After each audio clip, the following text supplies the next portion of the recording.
Hello, my Zentangle friends. This is Barbara Langston, CZT, Certified Zentangle Teacher, and I hope you're doing well. Welcome to Not Perfect Zen and day 17 of the Inktober Tangles for 2021. As with the other times, I'm going to use just a Micron 01, a graphite pencil, and a blending stump. Excuse me. So for today's pattern is Ecstatic by Jim Miller. And this one is,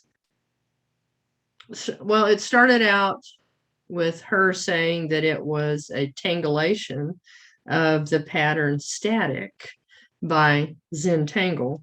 And I think it was Debbie New and Stephanie Jennifer encouraged her to make it its own pattern, and they decided on the name Ecstatic. So if you go look at the step outs for that, you'll see how close it is to the pattern Static. So I did these first two. There's not a lot of different ways that you can do this pattern, except maybe changing how long you do your first lines or make them more rounded. What I liked, I think, the most was seeing these done on a colored tile, such as this. This is just a piece of scrap craft cardstock that I had. And I wanted to include this so that you can see how much difference it makes to be able to add the dark graphite and maybe some white charcoal pencil. And then I added white jelly roll on this. It's a very simple pattern. I'm not going to start with instructions because it will be easy to see how to do this by just following along with me on this tile.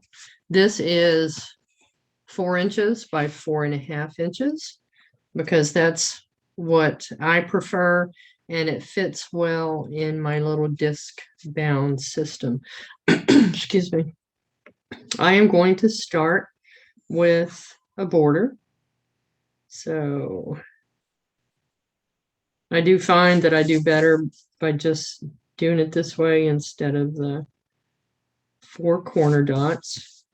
You do what's best for you.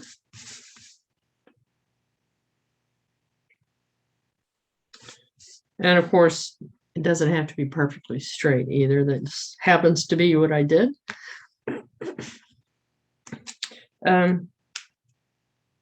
This pattern starts with a zigzag line. And so I'm just going to start here, and I'm going to have mine go across in this direction. You can go up and down as high or as low as you would like. Then I'm going to go off that way. Okay. And with static, then it just basically kept following these all the way up and down. The difference with this one is, first of all, we are going to add some auras.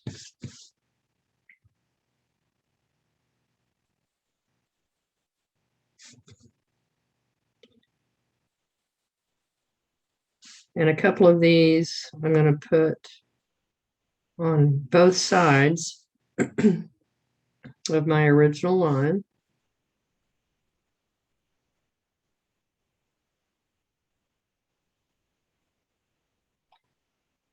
And I didn't come up with a lot of variations for this either, so I'm kind of anxious to see what other people do with it.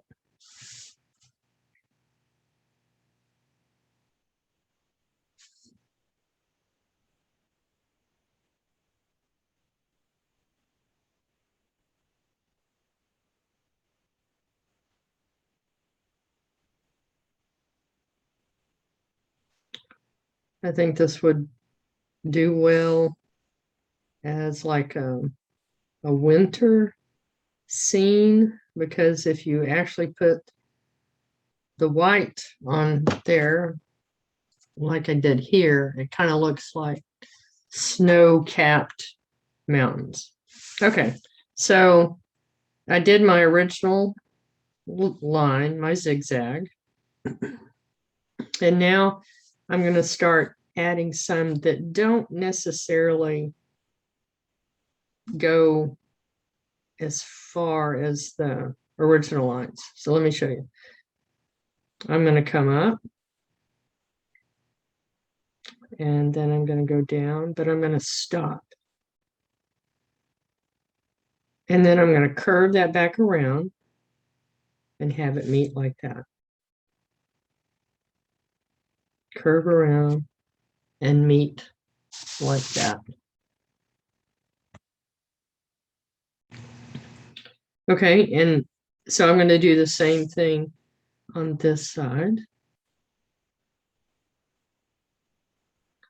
And I've reached my border, so I'm just going to imagine that it came around this way, and then it came back down like that. And then you're going to round your corners.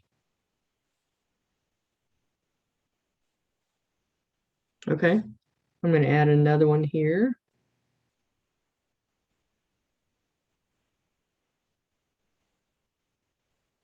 And round that corner. And come down a little further. And round that corner. And I think I'll come back over here and just add a little one to that side. Okay, so that's basically what you're going to do on this. I'm going to come on this one.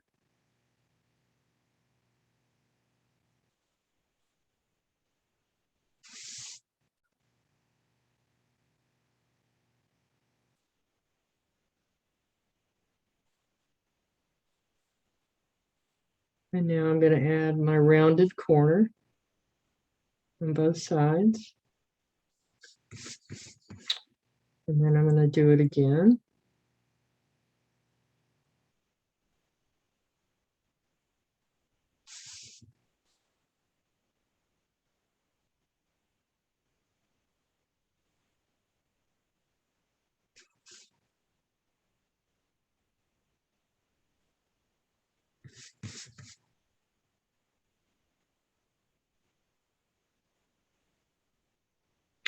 This can be really pretty with other patterns surrounding it. But for these tutorials, I'm only doing the pattern of the day.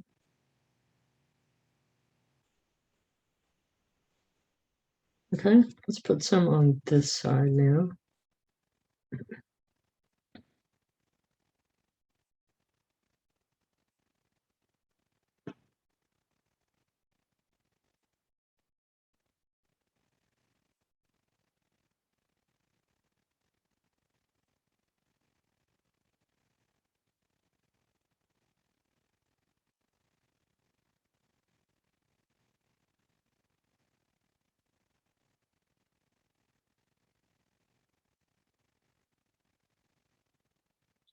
You can do these much closer together, like I did here.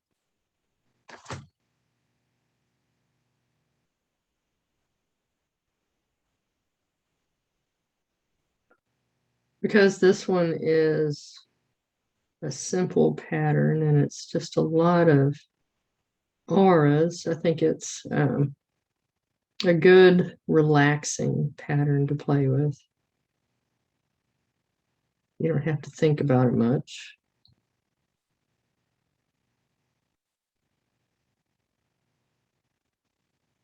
Okay, and do the same thing here.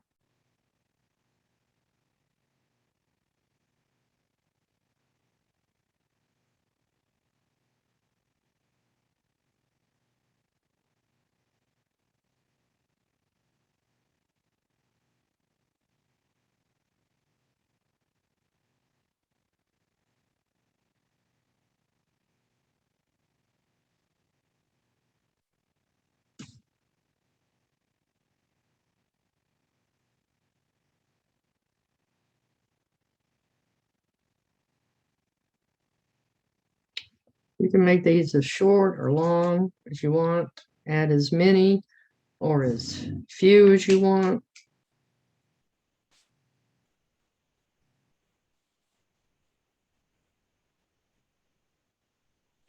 Since I've reached my border, I'm going to stop there. Add another one here. Stop at my border. And then I'm going to come here and add one.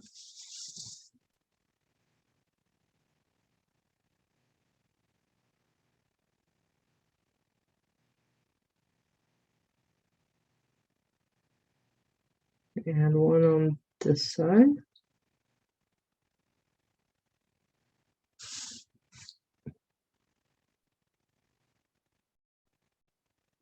Okay.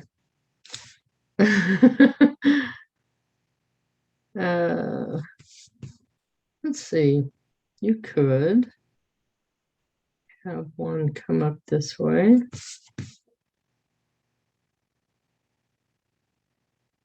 As with all Zentangle, just make it your own. We have these two kind of meet here.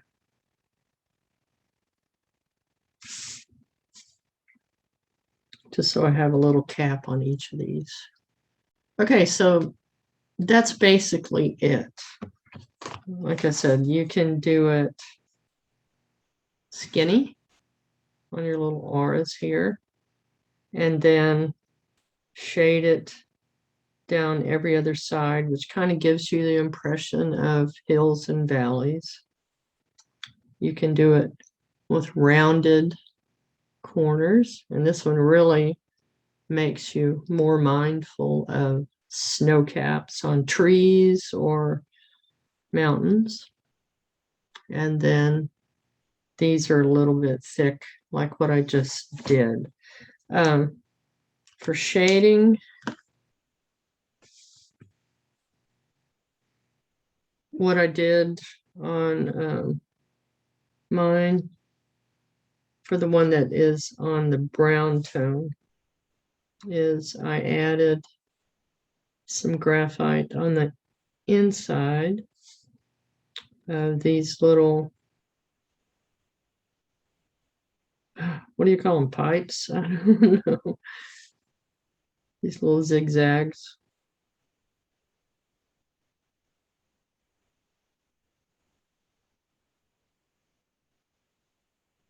If you go to the step out for these, it's on the link that I'll have in the description. They have some really pretty ones in color, the uncolored tiles. And so that's why I wanted to at least show you one on a colored tan tile.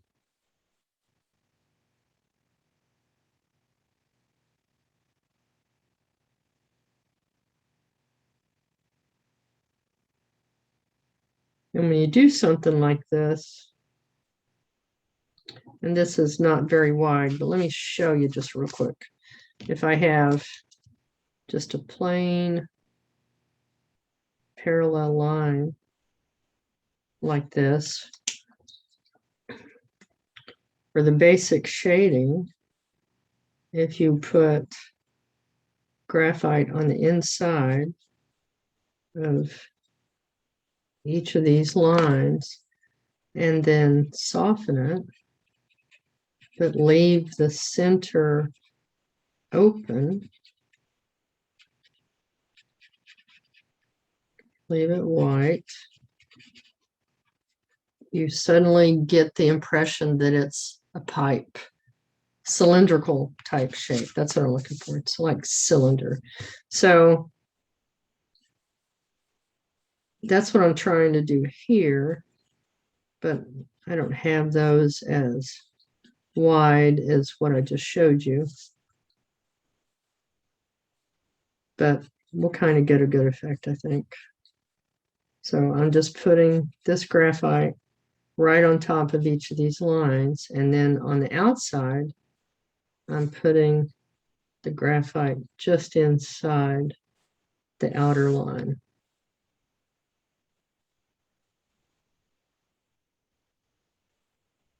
This would be pretty using some colored pencils.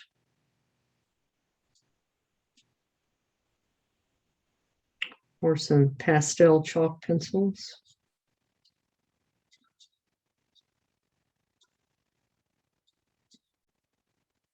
Even just like that, without smoothing it, it's definitely giving it some dimension.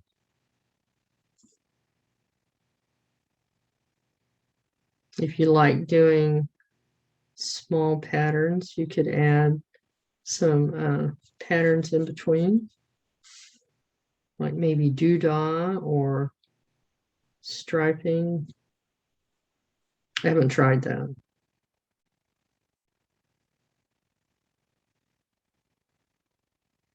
But like I've said often, it's just paper. Try it, see what you think.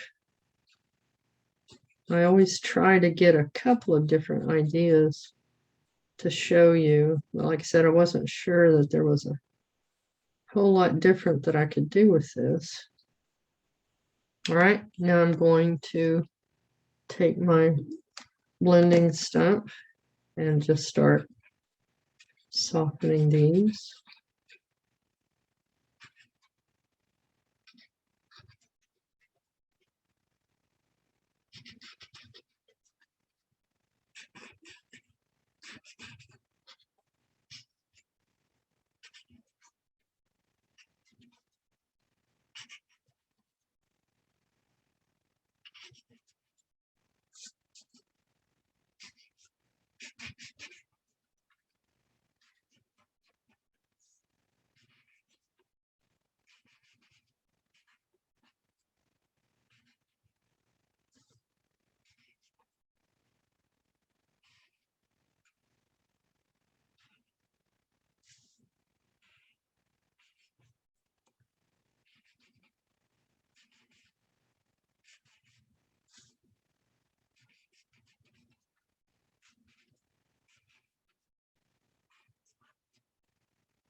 Okay, so while I am finishing this, I do want to say that there have been some people who have made comments about they weren't sure if they were going to do Inktober because they suffer from what I have suffered from, and that's what I call comparanoia, comparing your work to what others do and being afraid that yours is not good enough.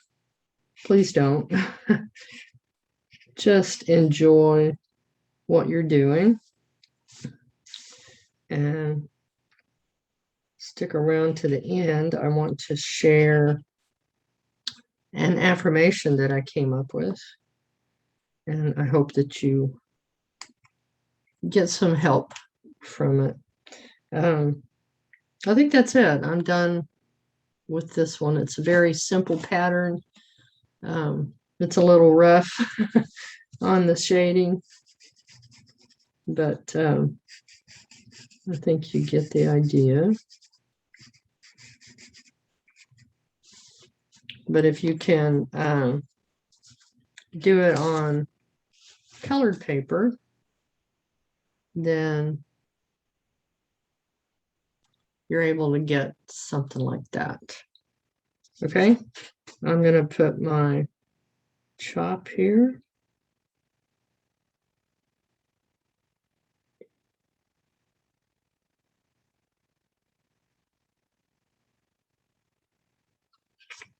Okay, So there is Ecstatic and my tile for the day. And then here is my affirmation that I want to share with you. And this is based on something that I got from Deepak Chopra. So if you follow him, you may recognize it from his Soul of Healing affirmations. And I just changed it around a little bit for myself, and it just made me feel so good that I wanted to share it. Today, I will accept my art just as it is. I will affirm that I am a talented artist just as I am. I will say to the amazing artists around me, I love and appreciate your art just as it is. Today, I will not compare. I will not criticize. Today, I will enjoy creating my art just as it is. Today, I will accept the artist in me just as I am. Today, I will love my art just as it is. Thank you so much again for joining me. I love teaching this to you, and I hope that you'll join me again. Be safe, be well, and I'll see you next time. Bye.